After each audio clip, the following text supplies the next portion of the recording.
कला राति रे जल्लाद पालटिला मनीष। ब्रिज तले 2 घंटा संघर्ष कला नाबालिका।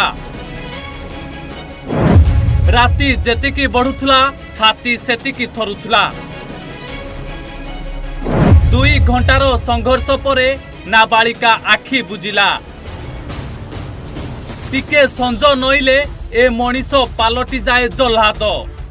एई जल्लाद रूपी मनीष नाबालिका जनकू जेमिति कष्ट देइछि जे आपण जानिले आपण को छाती थरी उठिबो। जेतेबेले सेई कला राति कथा मने पड़िबो काहार भी छाती थरी उठिबो। घरर अभाव अनंटन पाई एई नाबालिका जनक दीर्घ वर्षे हेबो तामिलनाडु रे रही काम करि आसुतले। एबे से गाँ को फेरिथिले।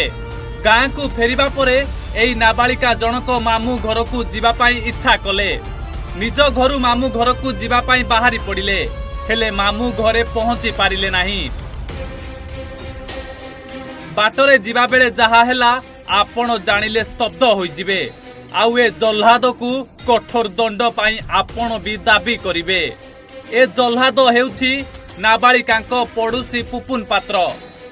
बाइक रे मामू घर को ए अभियुक्त सह जाइथिला नाबालिका। तापरे बाटरे गाड़ी को रखाई ब्रिज तलकू नहीं गला।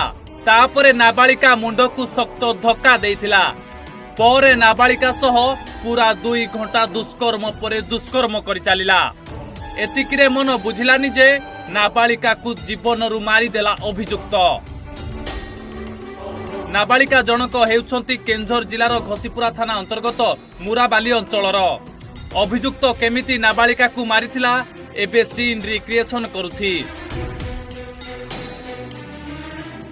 तार दिन मो झील फोन कला, बाबा तुम झील गले पा। मुझे हाँ माँ आसते मो पाखे सांगे जाइए। कहले कहीं से गले 3टा 4टा बेलू कहीं घरे पहुँची ना तुम जाइए देख कौन मत 2000 टका मो झील पुणी फोन पे कला।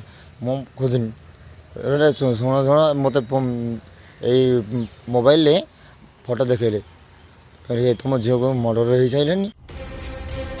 मृत नाबालिका परिवार पक्षरु कुहा जाइछि अभियुक्त को मृत्यु दंड दिया जाऊ। तेबे देखिबाकु रहिला अभियुक्त को केउ दंड मिलुछि। केन्दुझरु हेमंत महाराणा को रिपोर्ट, ओडिशा भास्कर।